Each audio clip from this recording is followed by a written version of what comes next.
రహస్య సాధనలు YouTube channel కు స్వాగతం. చేతబడి చేస్తే ఎలాంటి దుష్టమైన లక్షణాలు కనిపిస్తాయో, ఒక వ్యక్తికి లేదా ఒక కుటుంబానికి చేతబడి జరిగింది అని ఎలా తెలుస్తుందో ఈ వీడియోలో తెలుసుకుందాము. చేతబడి విరుగుడు కొరకు ఈ వీడియో ఆఖరిలో ఒక గుప్తమైన మంత్ర విద్య గురించి కూడా తెలియజేస్తాము. ముందుగా చేతబడి లక్షణాలు తెలుసుకుందాము. ఇప్పుడు మేము చెప్పబోయే లక్షణాలు మీకు గనక ఉంటే కాస్త జాగ్రత్తగా ఉండండి. మీరు ఇంటి నుండి బయటకు వెళ్తున్న సమయంలో లేదా మాటిమాటికి మీపై నల్ల కాకులు దాడి చేయడం లేదా వెంబడించడము, ఒకసారి వెంబడించడం కాకుండా పదే పదే మీ వెనకాల వెంబడిస్తూ రావడము, ఇలాంటి అనుభవము మీ రోజువారీ జీవితంలో జరిగినట్లయితే ఖచ్చితంగా మీపై తాంత్రికుడి ద్వారా చేతబడి ప్రయోగం జరిగినట్లే అనుకోండి. మీరు అన్ని విధాలుగా సరైన ఆహారము తీసుకున్నా, శుభ్రతతో ఉన్నా అకస్మాత్తుగా శరీరం బలహీనం అవ్వడము, కండ్లు ఎర్రగా మారడము, ముఖ సౌందర్యం కోల్పోయి అందవికారంగా కనిపించడము, ఇలాంటి ప్రభావము ఎక్కువగా స్త్రీలపైన పడుతుంది.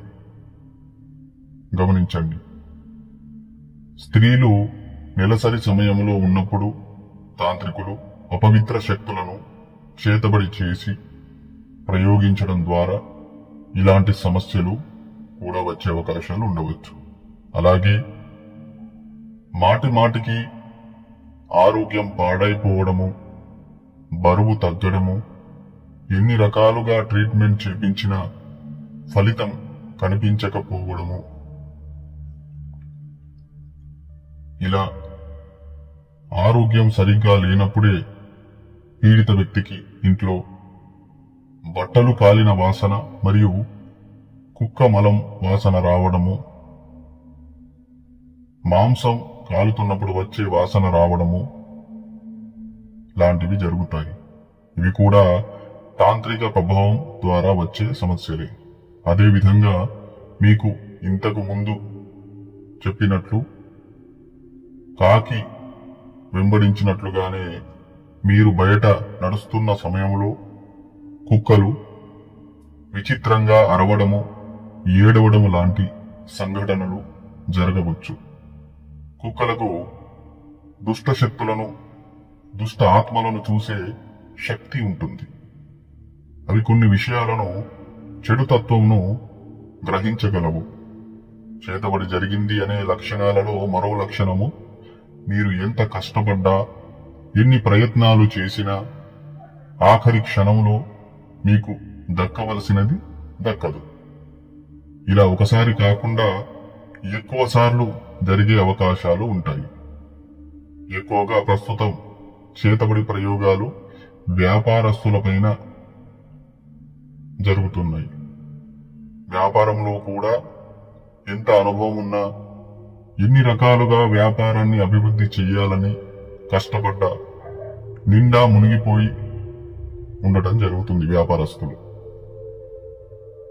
పదే పదే నష్టాలు రావడము, వ్యాపార లావాదేవీల కొరకు మీ దగ్గరకు ఎవరూ రాకపోవడము, ఇలాంటివి కూడా చేతబడి ప్రభావాలే అవ్వవచ్చు. మీ వ్యాపార స్థలంలో ఇప్పుడు మేము చెప్పే ఈ సామాగ్రి ఏవైనా ఉంటే జాగ్రత్త పడండి.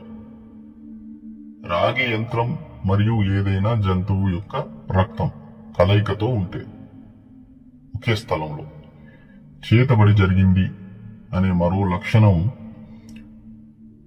ఉదయం నుండి సాయంత్రం వరకు మీరు చేసే పని మీద ఏకాగ్రత లేకుండా ఉండటము, మీ తోటి వారితో పదే పదే గొడవలు పెట్టుకోవడము, ఎక్కువగా చిరాకు రావడము, మరియు ఇదే స్థితిలో రాత్రి సమయంలో నిద్రపోకుండా మీలో మీరే ఏదో అనవసర విషయం గురించి మాట్లాడుకోవడం. మరో ముఖ్య విషయము, మేము చెప్పే ఈ అనుభవాలు ఒక్కసారి కాకుండా క్రమం తప్పకుండా మాటి మాటికి మీ యొక్క జీవితంలో జరుగుతుంటే ఖచ్చితంగా ఏదో సమస్య ఉందని అర్థం తెలుసుకోండి. ఎప్పుడో ఒకసారి ఇలాంటి అనుభవాలు జరిగితే అది చేతబడి ప్రభావము కాదు, చేతబడి ప్రభావము అయి ఉండకపోవచ్చు. ఈ విషయం కూడా గమనించండి. నల్ల మినుములు, కుంకుమ కలిపినవి, తెల్ల ఆవాలు లేదా నల్ల ఆవాలు మరియు కొబ్బరికాయ, నిమ్మకాయ లాంటివి, శ్మశానంలోని చితిబూడిద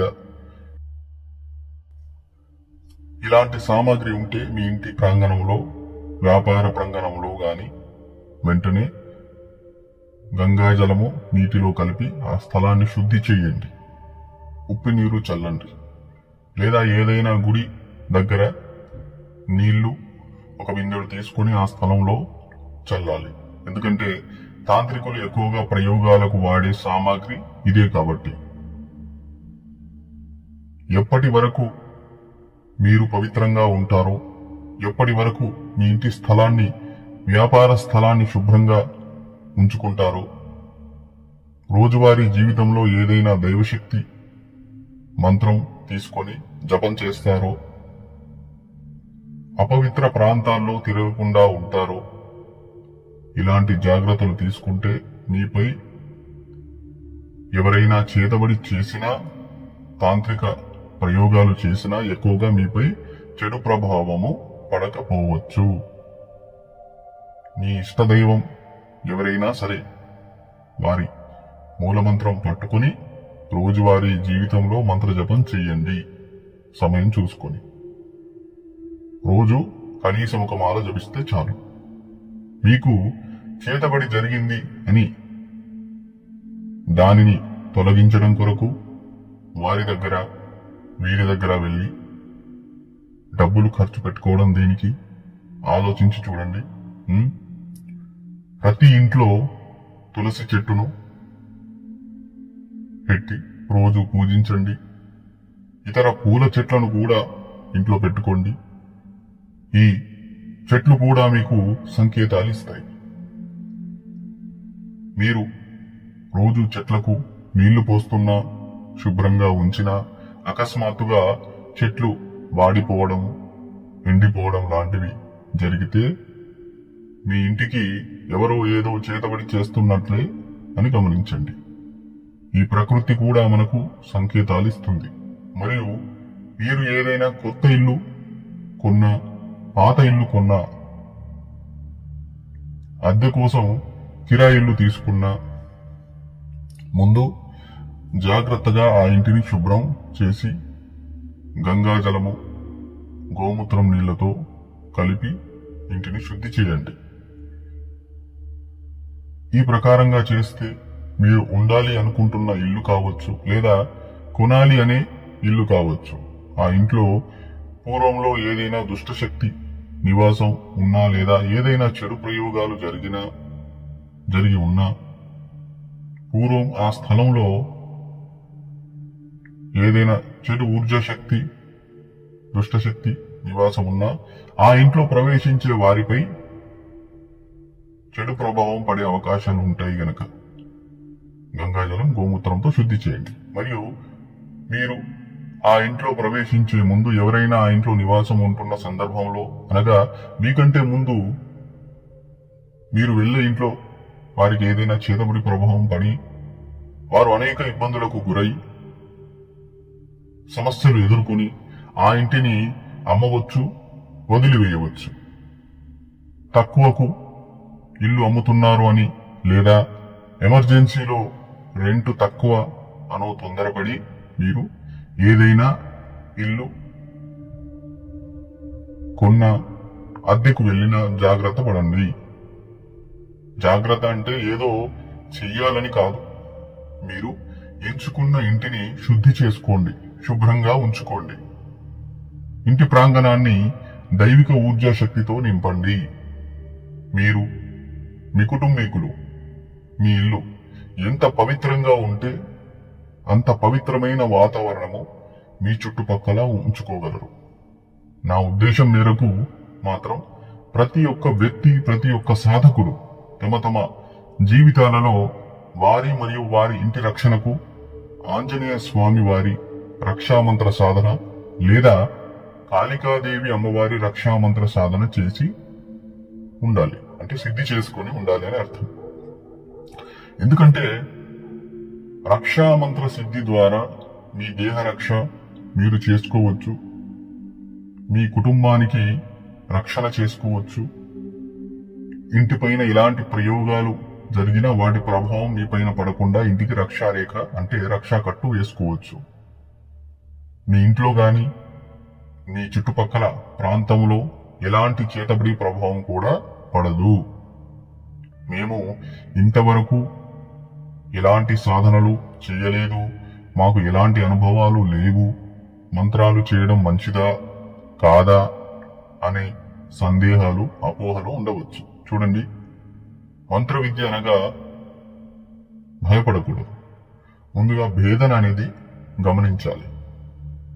దుష్ట తాంత్రిక మంత్రాలు ఉంటాయి చెడు ప్రయోగాలు చేసేందుకు. దేవీ దేవతల మూల మంత్రాలు ఉంటాయి మంచి ప్రయోగాల కొరకు. మీరు మీ మరియు మీ ఇంటి రక్షణ కొరకు ఏదైనా దైవిక శక్తి మంత్రసిద్ధి చేసుకోవడం తప్పేముంది?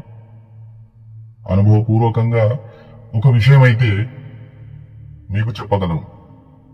ఏ విద్య గురించి అయినా, ఏ విషయం గురించి అయినా ప్రత్యక్షంగా అనుభవాలు కలిగే వరకు, అనుభవం అవగాహన వచ్చే వరకు నమ్మకం మన నుండి దూరంగానే ఉంటుంది. మా ద్వారా మీలో ఎవరైనా రక్షా మంత్ర సాధన చేయాలి అనుకునేవారు మమ్మల్ని సంప్రదించండి. మా ద్వారా సాధన మీ ఇంటి నుండి మీరు నేర్చుకునే విధంగా సాధన సామాగ్రి అందించి నేర్పించబడను. సాధన సామాగ్రి గురించి, సాధన విధి విధానాల గురించి వివరిస్తాము. మంత్ర సాధన సిద్ధి అనంతరము మంత్రమును ఎలా ప్రయోగించాలి, ఎన్ని విధాలుగా ప్రయోగించాలి, సంపూర్ణ విధి విధానాలు వివరించబడను. మరో ముఖ్యమైన గమనిక, పూర్వంలో మా ఆధ్వర్యంలో సాధనలు నేర్చుకున్న సాధకులు వారి మరియు వారి ఇంటి వరకు, వారి ఇంటి రక్షణ వరకు మాత్రమే సాధనలు నేర్చుకోవడం జరిగింది. వారు ఇతరులకు ప్రయోగాలు చేయలేరు. ఏ సాధకులకు మంత్రోపదేశం మరియు ఇతరులకు విద్య నేర్పే అనుమతి ఇవ్వలేదు, గమనించగలరు. మా ఏ సాధకులకు ఎక్కడ ఎలాంటి పీఠాలు గాని దర్బార్లు గాని లేవు. మా యూట్యూబ్ లో పెట్టే మంత్రాలు లేదా వీడియో కాపీ కొట్టి మోసాలు చేసే అవకాశాలు ఉంటాయి. అందుకనే ఈ విధంగా చెప్పడం జరుగుతుంది. మీరు ధనపరంగా నష్టపోకూడదని, మీరు మోసపోకూడదని ఈ విషయం తెలియజేయడం జరుగుతుంది. తస్మత్ జాగ్రత్త. ఈ వీడియోలో చేతబడి జరిగితే ఎలాంటి ప్రభావము పడుతుందో తెలుసుకున్నాము. మరో వీడియోలో దుష్టశక్తి అంటే ఏమిటి, దుష్టశక్తి ఎవరిపై అయినా దృష్టి పెడితే, ప్రభావం పడితే ఎలాంటి చెడు పరిణామాలు ఉంటాయో తెలుసుకుందాము. ఈ వీడియో కేవలం అవగాహన కొరకు మాత్రమే ఉద్దేశించబడి తెలియజేయడం జరిగింది. ఏ సాధన అయినా శ్రేష్టమైన గురువును ఎంపిక చేసుకొని ఆ గురువు ద్వారా సాధన చెయ్యాలి. మీలో ఎవరికైనా కాళికామాత అమ్మవారి రక్షామంత్ర ఊర్జా శక్తి ద్వారా జాగృతం చేయబడిన శరీర రక్షా తాయెత్తు గాని, ఇంటికి రక్షా యంత్రం గాని కావాలనుకుంటే మమ్మల్ని సంప్రదించండి. మా వీడియో గనక నచ్చినట్లయితే లైక్ చేయండి. మా ఛానల్ ఉపయోగకరంగా మీకు అనిపిస్తే సబ్స్క్రైబ్ చేసుకోండి. ఇతరులకు ఈ వీడియో ఉపయోగపడుతుంది అనుకుంటే అందరికీ షేర్ చేయండి. ఓ సాధకుడా, మాయ అనే అస్త్రం ధనంతో, అత్యాశతో, చంచల స్వభావంతో, అహంకారంతో నిన్ను గురువు నుండి దూరం చెయ్యాలని ప్రయత్నాలు చేస్తూనే ఉంటుంది. చీకటి గదిలో వెలుతురు ఇచ్చే దీపమే గురువు. నీ దీపం నువ్వే అర్పిస్తే ఎలా? గుర్తుపెట్టుకో, మాయ అనేది అశాశ్వతమైనది. జై మహాకాళి, జై శ్రీ మహాకాళి.